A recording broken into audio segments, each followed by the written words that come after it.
Olá pessoal, tudo bem? Aqui estou de volta, mais uma aula de literatura com o professor Bonifácio. Mais uma aula para você e gostaria da sua atenção. Nós estamos estudando literatura portuguesa, agora continuando uma aula que eu já dei para vocês, que eu já registrei aqui no meu canal, o canal do professor Bonifácio. Quero que você faça sua inscrição no meu canal. Caso você não fez ainda, que você o faça. Se já fez, muito agradecido, viu? Muito agradecido. Dê um joinha na live aí. Essa live hoje é sobre o humanismo. Continuando a aula sobre o humanismo, mais coisas sobre o humanismo. Tem muita coisa, tem muito conteúdo, muita literatura na área do humanismo. Eu estou pincelando, resumindo alguns temas, inclusive fazendo não de uma vez só, mas fazendo de forma parcelada, né? De forma de blocos, mini blocos de aulas, de 10 a 15 minutos, ok? Então fique tranquilo que não é uma aula demorada, não é aquela coisa cansativa que você tem que ficar o tempo todo ouvindo esse vídeo, ok? Conto contigo, hein? Vamos lá! O classicismo como movimento literário resultou do Renascimento, né? Foi influenciado pelo Renascimento, elaborado durante o período áureo da Renascença na Itália. O classicismo resultou do período áureo da Renascença na Itália. Adotou como modelos os textos gregos e latinos. A base da literatura humanista foi o texto grego e o texto latino. Então, a língua latina e grega influenciou, foi a base norteadora, né? Aquela base que deu segurança, que deu direção para a produção classicista.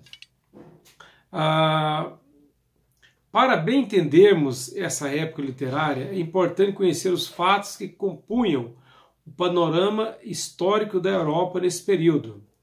Nós temos um panorama histórico na Europa que é bom lembrar, é bom nós citarmos esse panorama histórico da Europa para melhor compreender o humanismo. Ok? Vamos lá então? É isso aí. Vamos nessa, meus queridos alunos, irmãos, amigos, pessoal que acompanha o trabalho do professor Bonifácio, acompanha o nosso trabalho nas redes sociais. Meu desejo é que você continue estudando, continue progredindo, juntos aprendendo um pouco mais, juntos progredindo um pouco mais no conhecimento da língua portuguesa e da literatura.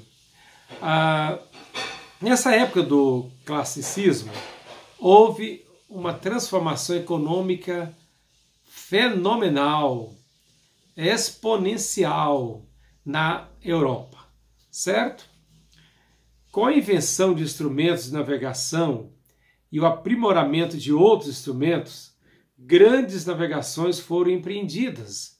Esse foi o grande período do empreendimento das navegações, Vasco da Gama, antes um pouco Marco Polo, e assim nós tivemos outras, como teve o caso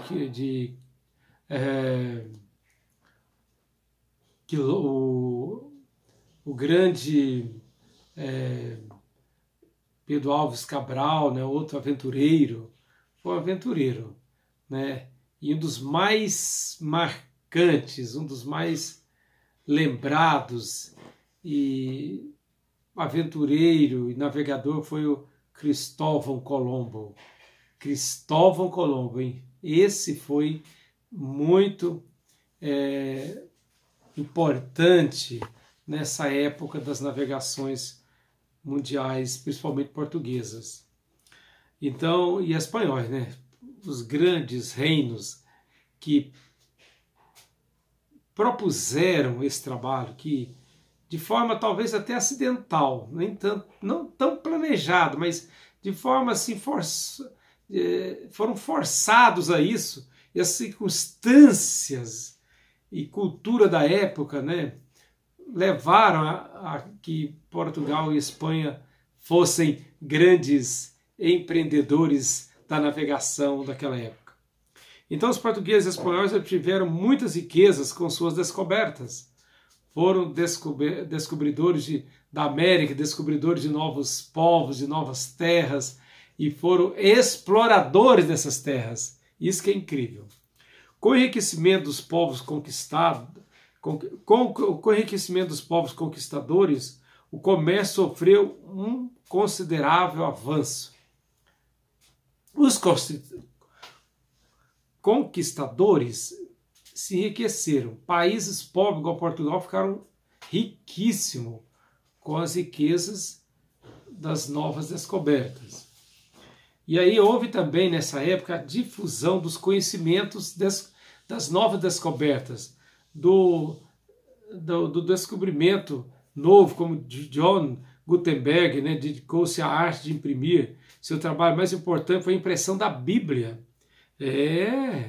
O grande cientista, né, o grande impressor John Gutenberg dedicou-se à arte de imprimir. Seu trabalho mais importante foi a impressão da Bíblia. O primeiro livro a ser impresso pela máquina de impressora foi a Bíblia, por John Gutenberg.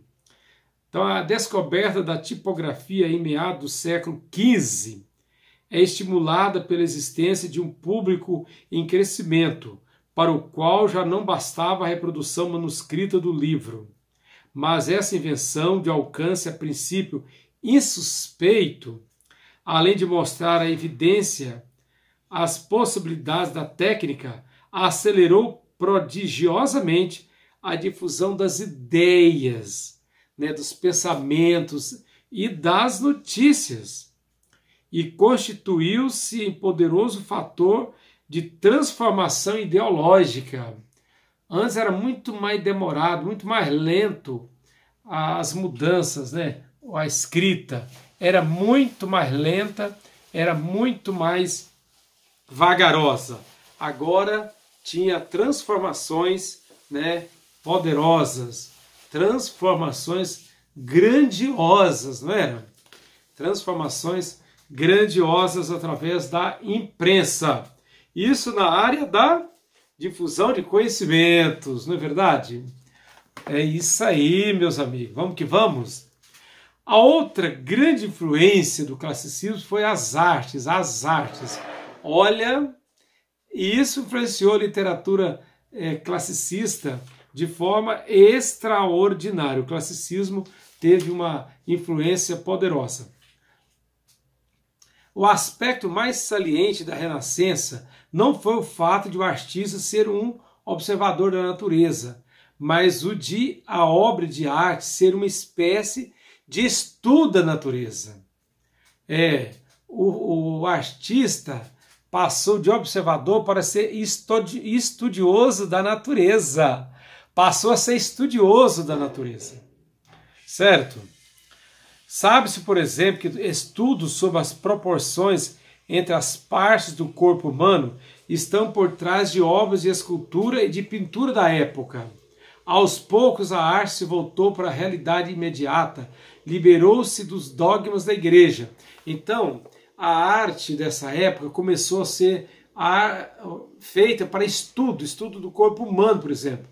A biologia se expandiu para o estudo do corpo humano, não só para a estética visualizadora, no caso. Era visualizada a estética só para apreciação cultural. Não passou a ser algo do conhecimento, da pesquisa.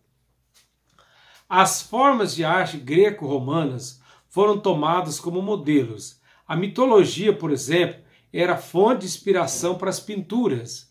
Começou nessa época a usar também a mitologia nas pinturas. Ao mesmo tempo, expunha-se a nudez do corpo humano em toda a sua plenitude e beleza. Foi nessa época, nessa época do classicismo, que começou também a criar, a ter a exposição do corpo humano. Algo impensável há 50, 100, 200, 300 anos antes. O belo era considerado um critério artístico que se busca por meio do equilíbrio e da pureza. Difícil esse equilíbrio ser feito, né? O belo e puro. Nem sempre o belo era condizente com a pureza, porque a pureza é algo intrínseco que sai da nossa alma para fora. E o homem tem uma natureza bastante impura, bastante maligna. Certo? Nenhum período da história da humanidade apresenta um número tão grande de artistas de qualidade. Foi nesse período que artistas de qualidade apareceram, se tornaram de um fenômeno extraordinário. Passaram a ser grandiosos, passaram a ser de um conhecimento maior. Homens, artistas de qualidade, nessa época apareceram, por exemplo, Bellini. Foi no período do classicismo que Bellini tornou-se grande conhecido. Botticelli, Michelangelo começou a ser um pintor que tornou-se muito conhecido. Leonardo da Vinci, né? O grande Leonardo da Vinci, Rafael. Então nós podemos citar o Bellini, o Botticelli, o Michelangelo, Leonardo da Vinci, o Rafael, entre outros. Recebeu o apoio de mecenas, isto é, de pessoas das classes enriquecidas pelo comércio que prestigiavam as artes em geral. Eles começaram a ser financiados por mecenas, quer dizer, mecenários, no caso de comerciantes, que começaram a investir nessa área artística. Então foi um período muito rico, período de grande crescimento artístico, a literatura classicista. E foi nessa época também, né, que houve então, a crise religiosa, grande crise da igreja, sabia? A igreja teve seu poder sensivelmente diminuído com o aparecimento de uma divisão religiosa em 1517, na Alemanha. Esse movimento é um movimento chamado de Reforma, que foi liderado pelo Martinho Lutero, um monge alemão que discordava de vários aspectos da religião predominante, a religião católica. Assim, Lutero funda uma nova religião, cujos seguidores são chamados de protestantes, por não seguir os preceitos da Igreja Católica. Foi um grande movimento, um grande rompimento, uma grande ruptura que houve na área religiosa. O poder centralizador da época da Igreja, que não podia ser questionado, foi questionado por um líder da própria Igreja. Um grande líder, um grande monge, um homem muito inteligente, estudioso, traduziu a Bíblia do grego para o alemão. Olha, fez a tradução da Bíblia, um homem que se tornou famoso, poderoso, um grande literato, um grande líder religioso. Foi nesse contexto que o classicismo cresceu bastante. Foi dentro desse contexto que houve o aprimoramento e o crescimento do classicismo. Tá certo? Muito bem, muito bom. Então, paramos por aqui, depois a gente continua numa outra aula, viu? Numa próxima aula vamos continuar essa área de literatura portuguesa. Participe, veja esse vídeo quantas vezes você quiser, dê seu like no vídeo, né? Faça seu comentário, participe conosco. Muito obrigado pela sua audiência, pela sua colaboração e apoio. Tá bom? Um abraço do pastor e professor Bonifácio. Aqui o professor, pastor Bonifácio. Estamos aí na área, falando, trabalhando e escrevendo e gravando aulas para o seu conhecimento, para seu crescimento.